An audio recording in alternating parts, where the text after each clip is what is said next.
लेकिन इस वक्त आपको बता दें, अब बहुत बड़ी खबर आ रही है, ब्रेकिंग न्यूज हमारे सामने। कुछ मिनटों के अंदर व्हाइट हाउस के सिचुएशन रूम में मीटिंग लेने वाले हैं ट्रंप 3 दिन में तीसरी बार सिचुएशन रूम में हाई लेवल मीटिंग करेंगे। प्रेसिडेंट ट्रंप ईरान पर बड़ा फैसला ले सकते हैं, क्योंकि अलग अलग जगह से रिपोर्ट आ रही है कि उनको ग्रीन सिग्नल मिल चुका है अटैक करने का, और कई सेनेटर्स को इस बारे में इन्फॉर्म भी किया जा चुका है। ऐसा भी वेस्टर्न मीडिया की रिपोर्ट्स आ रही हैं।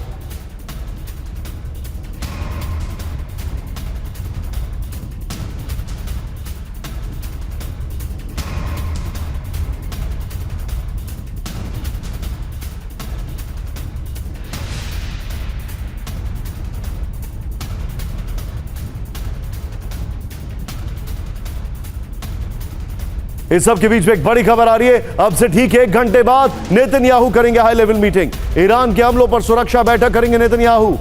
ईरान के आज के हमलों में इजराइल में 100 से अधिक लोग घायल हुए हैं। नेतन्याहू ने पहले ही वार्निंग दे दी है कि अब कुछ बड़ा करेंगे। उनके डिफेंस मिनिस्टर ने पहले ही कह दिया है कि अब सीधे खमनेई को खत्म करना जरूरी है।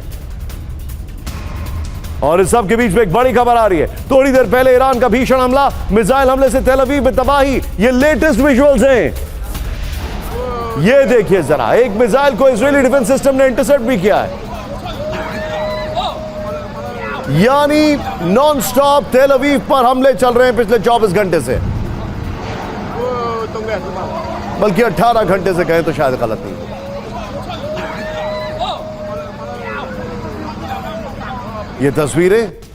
ये तस्वीरें तेल अवीव पर हमले की हैं, और आज हमारा जो शो ओपन हो रहा है उसमें इसका जिक्र ज्यादा होना जरूरी है।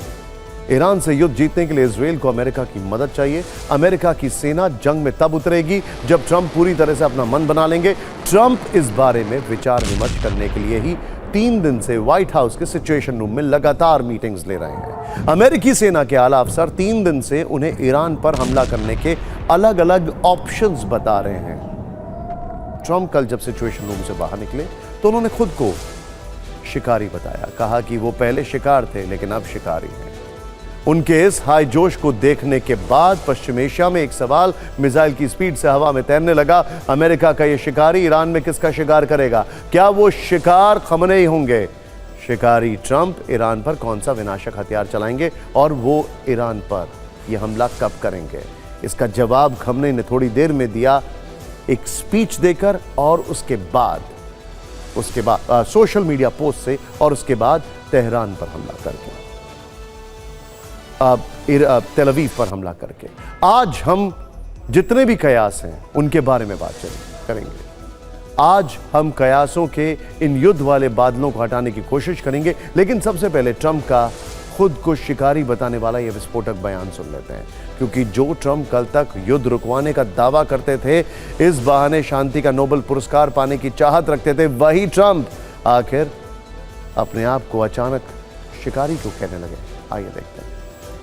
ट्रंप को ईरान पर विजय पाने का यह सपना तब से दिखने लगा है जब से इजराइल ने यह कहा है कि उन्हें भरोसा है कि ईरान के आसमान पर अब सिर्फ इजरायली वायुसेना का कंट्रोल है।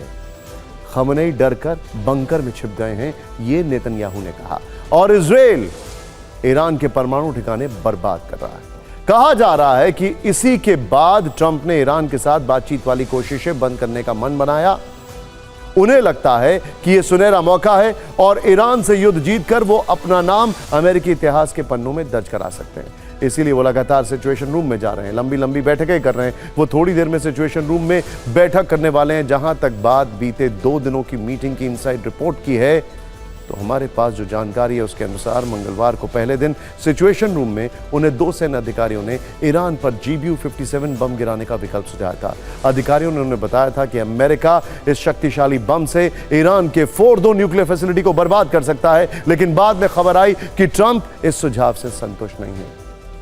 उन्हें लगता है कि ईरान को सबक सिखाने के लिए कुछ बड़ा प्लान बनाना होगा। फिर दूसरे दिन यानी बुधवार को सिचुएशन रूम की बैठक का निष्कर्ष पश्चिम के अंग्रेजी अखबारों में छपने लगा। द गार्जियन ने एक्सक्लूसिव स्टोरी छापी कि सिचुएशन रूम में दूसरे दिन की मीटिंग में अधिकारियों ने ईरान पर परमाणु हमला करने के बारे में पहले आपस में चर्चा की थी। हालांकि इसमें यह भी खबर छपी थी कि इस बारे में ट्रंप के सामने आधिकारिक तौर पर मीटिंग में प्रस्ताव नहीं रखा गया। लेकिन इतना जरूर है कि वर्ष 1945 के 80 वर्ष के बाद पेंटागन में फिर से परमाणु बमों के इस्तेमाल पर चर्चा छिड़ी। और क्या यही वजह है कि डूम्सडे प्लेन लैंड होते हुए देखा गया? और जब यह चर्चा छिड़ी और फिर इसके बाद इस दूसरे विकल्प के केंद्र में निश्चित ही ईरान है, यह भी साफ है। सवाल है कि फिर ट्रंप ईरान पर किस तरह अटैक करेंगे। तो इस बारे में भी हमारे पास एक बड़ा इंटेल है। ट्रंप ने ईरान पर हमले की योजना को मंजूरी दे दी, हालांकि उन्होंने अभी मामले को होल्ड पर रखा है। इस बीच पश्चिमी एशिया में अमेरिका के सभी airbases ready to attack mode पर आ चुके हैं। लेटेस्ट खबर यह है कि USS Gerald Ford strike group भी अलर्ट मोड पर है। इस समय भूमध्य इसे रवाना कर दिया गया है। इसके अलावा यूएसएस कार्ल विंसन, जो कि अमेरिका के प्रशांत बेड़े का हिस्सा है, वो पहले से भूमध्य सागर में मौजूद है, जबकि यूएसएस निमित्ज अमेरिका का 11वां बेड़ा है, वो भी हिंद प्रशांत क्षेत्र से भूमध्य सागर की ओर रवाना किया गया। यानी ट्रंप के इशारा करने भर की देर है और आसमान व समंदर से अमेरिका की नेवी और वायुसेना ईरान पर टूट पड़ेगी। बड़ी बात यह है कि अमेरिका के इस कदम में ब्रिटेन भी साथ दे सकता है। ब्रिटेन की कैबिनेट हाई अलर्ट पर है। पश्चिमी एशिया में ब्रिटेन की तैनाती पर इमरजेंसी बैठक बुलाई गई है। अमेरिका इस जंग में कूदा तो ब्रिटेन भी ईरान के खिलाफ युद्ध का ऐलान कर सकता है। यह आशंका इसलिए है क्योंकि ईरान से तनाव के बीच इजिप्ट के पास British aircraft carrier Queen Elizabeth नजर आया है। ब्रिटिश एयरक्राफ्ट को सुएज नहर से गुजरते देखा गया है। यहां से यह पूरा संघर्ष महायुद्ध वाले टकराव में बदल सकता है, क्योंकि ईरान ने इस खतरे को महसूस कर लिया है और उसने अब सीधे अमेरिका को वार्निंग दे दी है।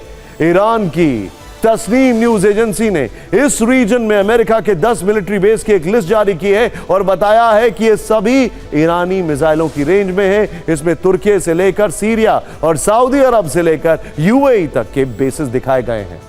वहां कितने अमेरिकी सैनिक तैनात हैं, वो कैसे ईरान के रेडार पर हैं, ये सब बताया गया है। लेकिन इस बारूदी बवंडर के उठने से पहले अमेरिका और ईरान में जुबानी जंग कैसे तेज हो गई है, ये भी आप देखिए।